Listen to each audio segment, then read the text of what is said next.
Hi everyone, welcome back to the channel. Today we're reviewing the Diamondback DB15 AR-15 in 300 blackout. Let's check it out.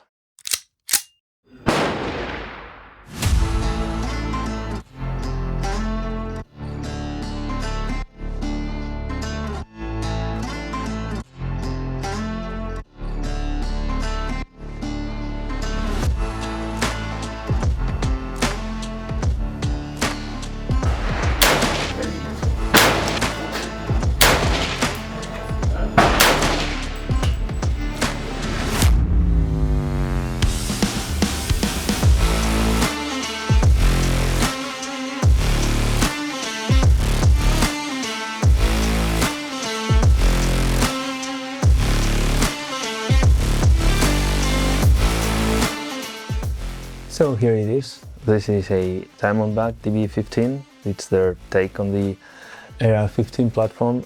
Diamondback is a company based in Florida. They started manufacturing AR-15s a few years back. Originally, the company used to manufacture boats, this kind of boat. But then they got into AR-15s and they are pretty successful at this point. They've managed to compete in a very crowded market, and though it's not the most well-known brand, it's known for decent quality at a decent price. Now, looking at this AR-15, it's chambered in 300 blackout. It's a 16-inch barrel with free-floating handguard. The barrel is 1-in-7 twist, pistol gas, good for subsonics. It's also overgassed, way overgassed from the factory. In fact, I installed an adjustable gas block in it to reduce the amount of gas that it was sending back into the bolt. It comes with some Magpul pieces here. So the stock is the cheap Magpul, not the CDR, the one that has a locking piece. So this one was wobbly from the start. I did 3D print some shims that go inside so that now it's rock solid. There is almost no wobble. I also installed this cheek riser. It's also cerakoted, as the lower receiver is in flat dark earth. I thought it was pretty cool. That's one of the reasons I got it, yeah. I've installed plenty of accessories, as you can see. Some cutie points for my sling. I'm running one of these Magpul sling, one of the cheaper ones, the MS2, or is it called? I don't remember the name. I'll put a link in the description, I guess. I 3D printed a Picatinny rail here. I have a flashlight mount / action camera mount here. Yeah, and I configure this rifle differently depending on what I'm going to do. I also have a brass catcher. You can see the accessory here. I often forget to bring it to the range. And I mounted a cheap 1:6 low power variable optic here, which is, in my opinion, ideal for this kind of gun. It's not going to, you're not going to shoot very long range with it, and a 1X is good for hunting at close range or for plinking in general and so on. So this is the most versatile option, I think. It's also illuminated, so yeah, and overall it has been a good shooter for me. This is good for hunting and plinking at the range. It's not a long range gun, it's not super accurate. You can get 2 MOA maybe with the right ammo. So yeah, and if you're using this for hunting, for instance, you don't need more than 2 MOA really. You're gonna be hunting at less than 200 yards because the cartridge is not that capable itself, so there's that. So yeah, the pros are that this is reliable and affordable. I've never had this gun fail on me. It has always fed reliably and shoot reliably. Of course, when it's overgassed, they make sure it always works. But even after installing the adjustable gas block and I also put an H2 buffer in it to sort of dampen the violent recoil, but that was not enough, so I went with a adjustable gas block. And if I were to shoot subsonics, I might have appreciated the pistol gas and so on, but I shoot mostly supersonics. Regarding quality, I can say that I am mostly pleased with the gun. It's been reliable for me.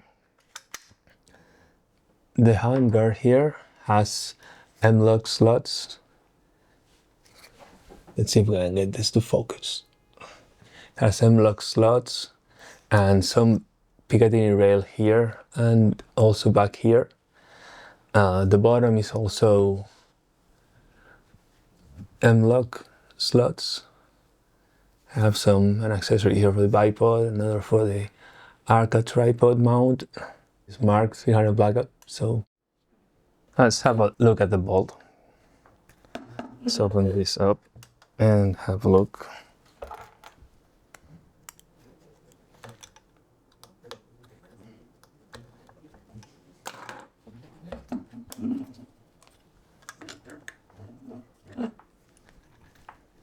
I installed one of these shims to make it not wobble, but it's really not necessary.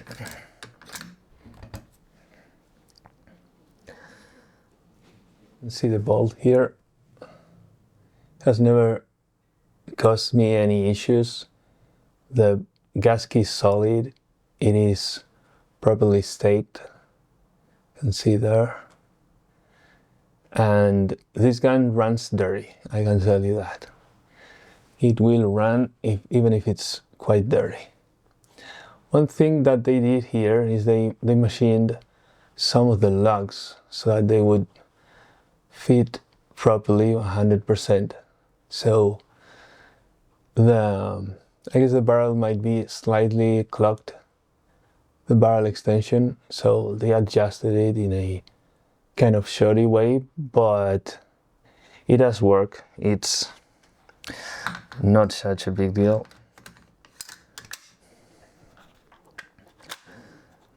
And these days you can find assembly issues in many brands. Regarding the trigger, from the factory it's a mil-spec trigger. It's like 6 pounds. It's like a 6-pound trigger.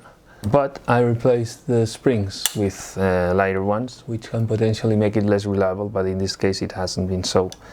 And it shoots very well now. You can see it's clean braking, just a regular AR-15 trigger. Now it's like 4 pounds or so after replacing the springs. You don't really need an expensive trigger, though people can be picky about them and they like to replace triggers for their favorite one. Now, talking about the cartridge, Diamondback makes this in several different calibers. I don't know, 6.5 Grendel, 5.56, the usual. And of course 300 blackout, which is quite popular. The accuracy is not that great. It's a 2 MOA gun at most with the right ammo. I guess the 1-in-7 twist plays a part in that. It's good for subsonics, for stabilizing subsonics, but not that good for supersonics. Yeah, and also the pistol gas and the overgassing doesn't help either. It makes it very, very reliable. That's one thing that I like about this gun, is that I know it will always go bang. I don't think I have had a failure ever on this gun. And I've shot quite a few rounds. I've had this for maybe a couple of years now. And yeah, regarding the cartridge, it's for if you want to use it for hunting, you really need to pick your ammo right. I do reload. My favorite round for hunting is a Hornady SST 125 grain. That can be good up to 150 yards or 200 yards, depending on what kind of game you're hunting. If you're using this to hunt hogs in a feeder, for instance, you're just there waiting for them on a tripod, whatever. This gun is plenty good for that kind of distance, which is usually less than 100 yards. So yeah, this is it for today. I'm going to be reviewing accessories for AR-15s in an upcoming video, muzzle brakes, all kinds of stuff, so stay tuned for that. And there are also other videos coming, some videos about PRS. And yeah, don't forget to like or subscribe. Leave a comment below. Would you buy this AR-15? What's your favorite AR-15 cartridge? And so on. Let me know what you think and let's start a discussion. Thanks for watching and see you next time.